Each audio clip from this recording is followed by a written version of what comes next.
Thank you. My question is for the Minister of Transportation. After spending more than $14 million and a decade of delay, the government has cancelled the environmental assessment of the GTA West corridor. The proposed highway was supposed to address congestion in the GTA West region and get businesses and commuters moving.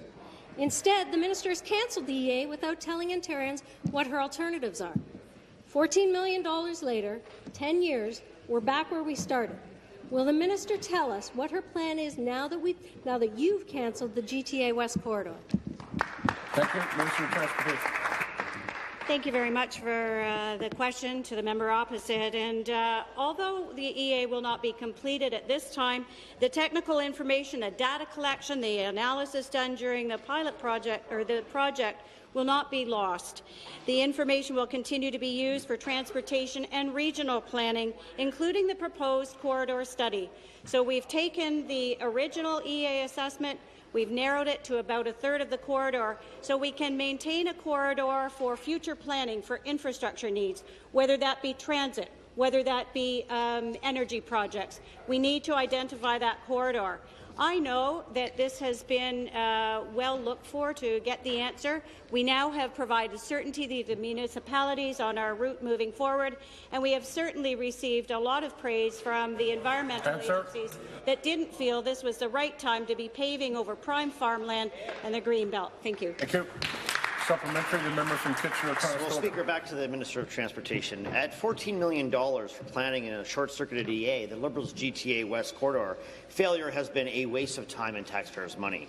14 years later, the Wynne Liberals have left communities without direction on EA frozen lands, and of course, motorists stuck in gridlock. Gridlock that a minister advisory panel says can be erased through congestion pricing. Speaker, GTA motorists wanting to get home don't need government to tax their drive. And of course, communities with land locked for over a decade by government's inaction shouldn't need to wait any longer to move forward. So, on top of her decision to cancel the corridor project and prolong congestion in the GTA West, will the minister at least commit today to release lands frozen out by this Liberal government's decade of delay? Thank you. Minister. Thank you very much for the question. And we also have made sure that the planning in that area is on broader scope that also includes the Greater Golden Horseshoe. The path forward for the final corridor will be determined in part by more comprehensive planning and analysis work that's taking place through that area. We have identified about a third of the original area. The rest of the two-thirds has been released back to the municipality to planning.